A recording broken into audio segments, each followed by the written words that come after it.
I'm calling you Champ up front. I So like that. I'm glad you read the instructions beforehand. I like that. Champ, I'm dialing in from Mazatlan, Mexico. I know that you've Wow. competed in Mexico in a tournament or two. Did you ever wrestle around here? I did wrestle for Impact Wrestling against Murder Clown. So there you go.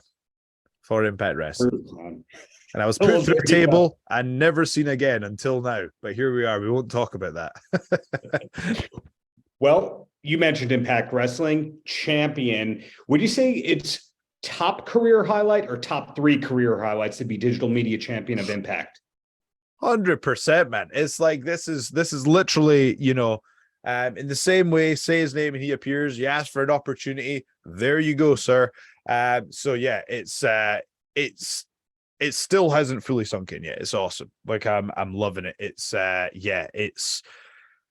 happened very fast and I love it. And it just tells me that all the hard work that I'm putting in is paying off. So I'm feeling really good. It's definitely my career highlight to this point for sure. It's great to see you in Impact because you get to showcase yourself as a top in-ring performer, yet you also get to be yourself personality-wise. You get to be the Joe Hendry that we loved from your work in the UK, the work in Mexico, etc. Was there ever any discussion like, hey, can you do this kind of thing in Impact? Or did they just want the Joe that we all love? I mean, this is the awesome thing about working for Impact is I think that, I remember Robert on our creative team, he said something to me along the lines of, look, us in management, we're never going to be able to tell you how to be you better than you know how to do that. Mm-hmm. But maybe try this. And when he said that just made me open up even more to management's involvement creatively. And it's weird. There were a few moments early on where we were talking about segments and I'm talking to Robert and he's going, this is how we're going to do this. And I was like, but I think we should go this way. And I think we should go that way. And he's like, do you know what? Trust me, let's do it this way.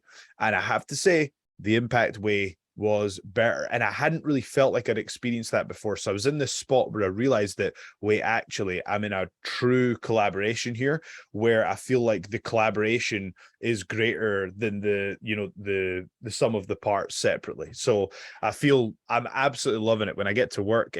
I've said this many times, it's my dream job, it's my dream company. And, we have in the creative team, like we have I'm talking like in the creative team. I mean, when I interact with the creative team, there's a lot of laughs that we have about the stuff that we're going to film. And in my view, when me and Robert and Jimmy Jacobs are laughing about something, chances are the audience is probably going to laugh as well. So I'm having a lot of fun at work, and I'm working with the best wrestlers in the world. I'm coming back from my matches and Tommy Dreamer's right there to give me feedback, and then I'm going back to the locker room, and then I'm going to be discussing ideas for moves and spots with Alex Shelley and Chris Sabin. It's like, and that's just mentioning a few people. It's like wherever you go, there's just decades of knowledge in the business. So I'm just a student of the game again as well. Just having access to all this knowledge. It's something else. With your career, the wrestling, love it. But the music is what draws me to you as a person who loved music and wrestling equally when they were growing up.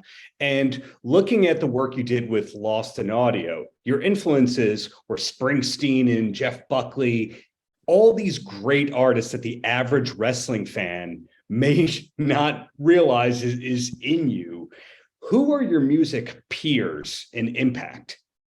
So, I mean, I'll be honest, like the funny thing is when I started doing my own music when I was 15 years old, I remember someone asked me what your influences are. And I swear to God, I said Tenacious D. You know what I mean? I said Tenacious D. And it's funny because that is the influence that I think carries forward. My influences now are, Tenacious D, the South Park guys, and Lonely Island. And I think that, I've said this before, but I think the reason that those act works so well is because the music, the stuff's funny, but there's a lot of effort put into the music production as well. The stuff sounds good, or it sounds the way it's supposed to sound. Some of my favorite Tenacious D stuff is very lo-fi, but that's by design. Whereas like the Lonely Island is like super high production value, which I think, but they're all melodically strong, and I think that's what makes them funnier as well. Because you're like, this is actually a great song, and that's what I've really tried to do with my own entrance theme. So when you say musical peers in Impact, do you mean, what do you mean by that?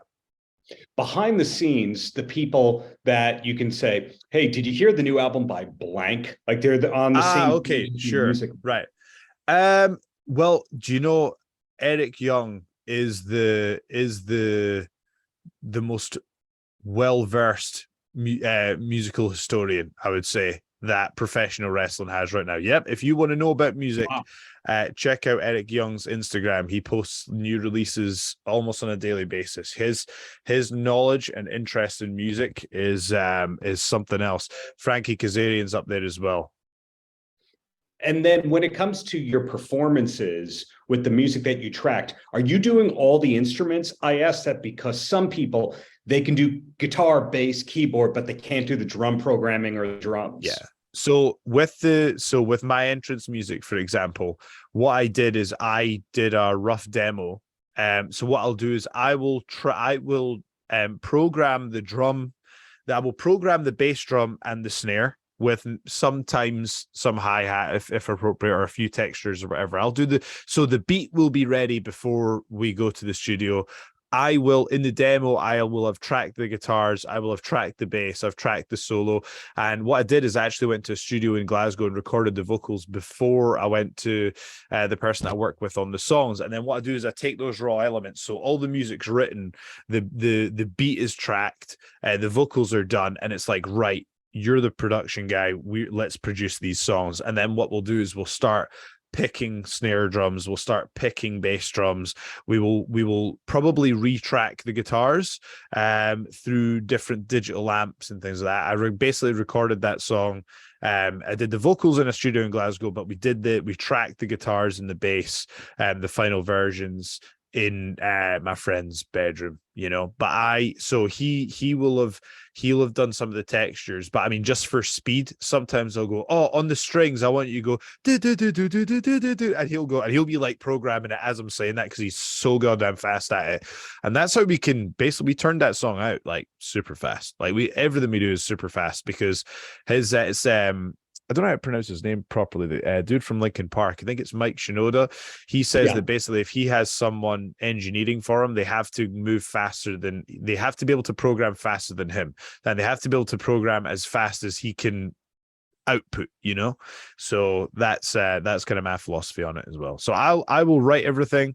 I will do all that stuff, and I will kind of co-produce it with somebody with a great engineer, because I don't have the thousands of hours required to get used to modern day plugins and mixing and stuff like that to the degree that it requires for a big song like that, Well, can I say why I think, before I ask my last question, why I think that Joe Hendry is the hardest working man in professional wrestling today? You can. I like the sound of that. Of course you can. Okay. Always got time for that. More travel than most people, because you're going continent to continent. You were in Poland last week. You're in Impact, etc. Okay, that's the first thing. Second, you got to have great matches. Third, you have to have video intros for a lot of your matches and music that's you made. So you're not only putting together excellent matches and promos and social media content, but you also have the pressure of being funny and musically sound on top of that. In other words, you can't half-ass it on anything these days.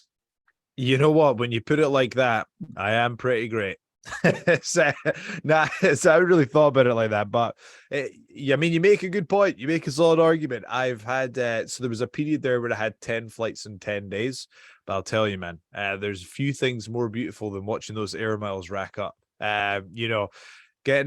Finally getting that status on BA, waltzing into that lounge. I got to be careful though, because it's free steak pies. It's unlimited steak pies, So it's it's a self-regulating process. You know, the more air miles I build up, the more free steak pies I'll need to then kind of combat that in the gym. But you know, all jokes aside, it is tough. It is tough. Like, I mean, the custom entrances, they just take so much out of you. Yeah, honestly, it's something else. It's actually, what I do with the custom entrances is I have to be more selective now.